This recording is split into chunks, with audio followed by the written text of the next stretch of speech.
Hey, Brian Young here from ProfitSourcing.com. Today's video is on book selling season, also known as textbook season, which I consider and many other online booksellers consider to be the best time of the year to sell books.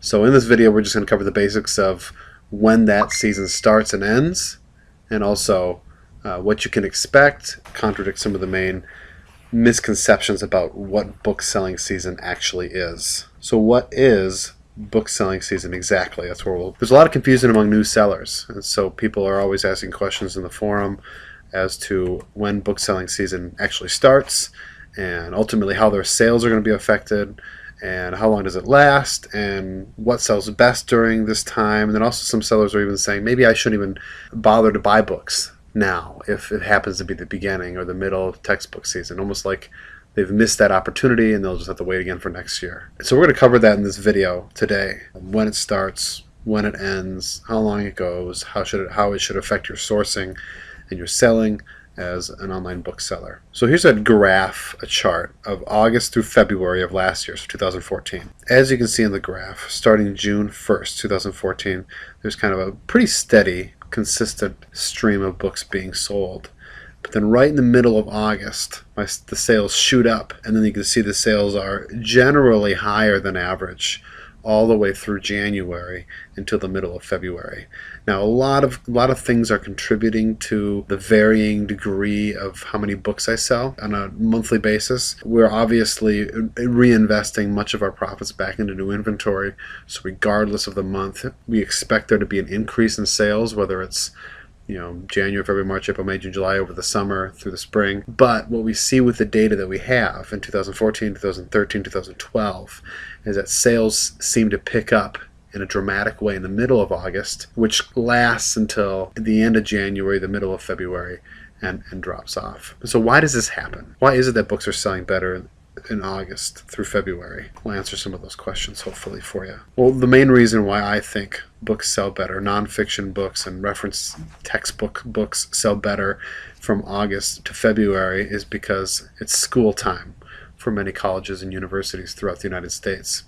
And in the middle of August, a lot of college students are getting back to college, getting back to the university. They're given their syllabus for all the classes they're in, and it's their job to go out and purchase books to fulfill the required reading for that course.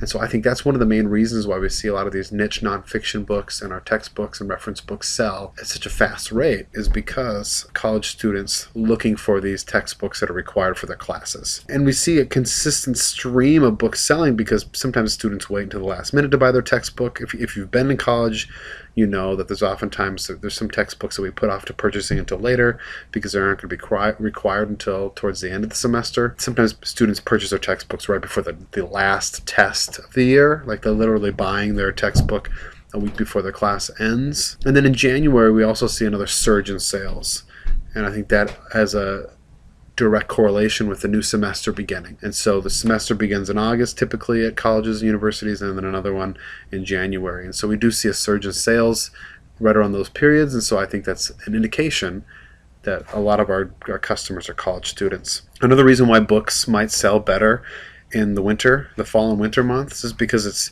it's really book reading season across the Midwest. We live in southern Minnesota. We get lots of snow, and the weather's cold and miserable in the winter and in the fall.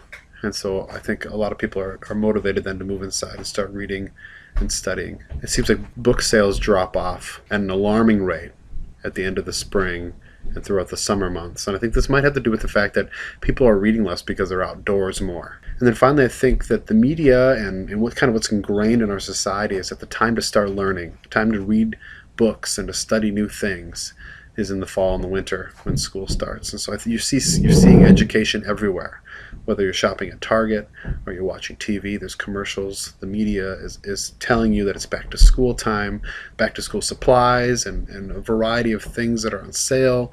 And so I think maybe just ingrained in all of us, especially those who have been through the public school system, is just a desire to get on board and to do some independent learning on your own. And so the textbooks that we sell and the other nonfiction books that we sell on Amazon would be a great resource for those types of people. So what should your sourcing strategy be during this book selling season, or this textbook season? First and foremost, my advice to you is don't stop sourcing, regardless of what month it is right now when you're listening to it, regardless if you're in quarter 1, 2, 3, or 4. You should always be sourcing. It doesn't matter if books are selling at an alarming rate or not. It doesn't matter if you're in the middle of February or not. You should be out there sourcing books. Just like book selling season appears to be from fourth quarter and first quarter, I would argue that book sourcing season, the best time to buy books, would be in quarter 2 and quarter 3. Not only are online sellers affected by the lull in sales over the late spring and summer months, I do also feel like bookstores and thrift stores and book sales are also adversely affected by the weather and the lack of college students as well. And so when you go to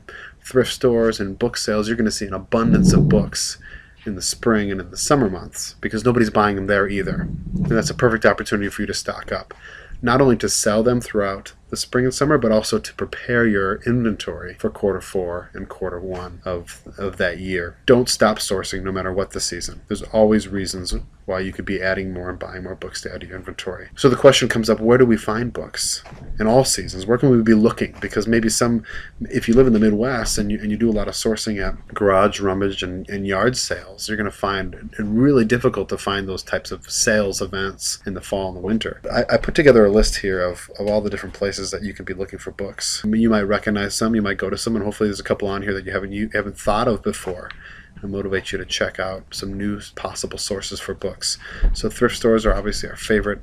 We like the consistency and the predictability. We don't usually net as many books at a thrift store as we do at other avenues of book sales. We usually net more books at a book sale than we do at a thrift store, but there's predictability there. It's not as intense. You don't have to deal with competition. You can go like on a Monday or Tuesday afternoon, and really there's going to be nobody in that section for almost the whole time, as opposed to like a book sale where you can find a lot more books. You might have competition. There might be other booksellers there with their scanners, and you're going to find yourself kind of battling over the inventory. Both are great sources for inventory, though. I would highly recommend both of them. Universities and colleges will oftentimes clearance out and discount new and used textbooks that are no longer going to be used on campus. So if they know that professors aren't recommending these volumes anymore, they'll try to get rid of them. That could be a great opportunity for you to buy them and then resell them online. Used bookstores like Half Price Books and others, oftentimes some of the books that they have on the shelves will be a little spendy. They'll have a clearance section typically, and oftentimes if you find that you'd like to buy a bunch of books, just talk to the manager, and he or she may be able to give you an extra discount for buying books in bulk. Dumpster sourcing. So we live in a small town, but I was sitting in the parking lot of our local library as I was waiting for my wife and some of the kids to come out with some of the books that they're planning on checking out, and I saw the librarian come out with a stack full of books. And she walked over to the dumpster and she dumped them in there, and she walked back in the building. And I was sitting there, I'm like, that is absolutely crazy. Why in the world would she be throwing away books? And I find out later that books have a glue in their spine, which makes it impossible for the pages of those books to be recycled. So they can't put them in the recycling bin unless the recycling center has some sort of book debinder, which most don't. Most books are destined to the garbage if nobody wants them. And I'd be happy to talk to the librarians. I'd be happy to talk to the used bookstores and the universities and just tell them, and thrift stores, if they have any books that they're planning on getting rid of, like throwing away, give me a call and I'll come take them off their hands. So sometimes looking through a dumpster can be a great place to find free inventory. Craigslist and eBay would be great places to look. You just type in book and lot on Craigslist, and you might find somebody who's selling a lot of books. It could be a retired professor, or a pastor could have passed away, and he has 10,000 volumes of theological books that are all nonfiction, and you might be able to come and pick them up and take them for pennies on the dollar a piece. University surplus stores, kind of like the college and university books store, sometimes as a conglomerate, they'll pool together all their books that they don't want anymore, whether they're new or used. And sometimes you can find them at a university surplus store. Just Google that phrase, university surplus, and maybe some of the major metropolitan areas around you, see if you can find one. We talked about garage sales, rummage sales, yard sales. They're great. It's just very inconsistent, so sometimes it'd be good. I mean, I recommend that you go out if you're having like a citywide garage sale day, and just that way you can just walk from house to house looking for books, because oftentimes, even if they advertise books, it could be pretty poor selection. Auctions and estate sales, both of those, I know people that focus on just estate sales, and they're able to pull in 6 figures in profit every year just with estate sales. So there's huge potential there. Oftentimes books, especially nonfiction books, are really, really hard to move, really hard to sell. But if the house needs to be emptied because it needs to be sold, a lot of times the estate sale organizers will be quick to give you a good deal. In fact, there's one guy online the other day I saw that he got like thousands of books, U-Hauls full of books for free, because they just wanted to get rid of them, and they knew nobody was going to buy them, and he was happy to take them off his hands. He said over 6 figures in profit, potential profit, for free. Incredible. So in conclusion, I just recommend that you don't stop sourcing. Anticipate the book selling season, anticipate textbook season, but don't get too wrapped up in it. Don't let that affect your hustle and your drive the rest of the year to find and sell books. Source and sell all 4 quarters. And if you do that, you're going to set yourself up to be a successful bookseller. Hopefully you found this video interesting. If you have any questions, comments, or concerns, please feel free to send me an email. If you're watching this video on YouTube, I'd really appreciate it if you would like it and subscribe to it below. Thank you so much for watching. One more thing, if you haven't purchased Book Flipping, the book and the course, please consider doing so. The topic that was covered today, which was book selling season and textbook season, covered in depth in my book. I also just lay out the what, where, when, why, and how of book selling. So I give you the basics, whether or not you've ever sold anything online before. I give you everything you need to know, step by step. But then also thrown in there is the entrepreneurial approach to book selling. So I don't want you to just stop at building a good self-employed business. I want you to take it a step further and create a business system that helps you scale and grow your business in ways that you can't do on your own. And then also, as an option, there's a video course with a bunch of training videos on book sourcing and book listing and a variety of other topics, so that you can watch these videos, you can share them with your team, you can grow and learn the business without having to invest all your time and energy into making a bunch of mistakes. So it really helps adjust the learning curve in your favor. And I'm always expanding the library of content. I'm always adding new videos every week that are going to be exclusively available on that page. So again, if you want to check out the book, it's profitsourcing.com/book flipping. Thanks again for watching. Have a great day.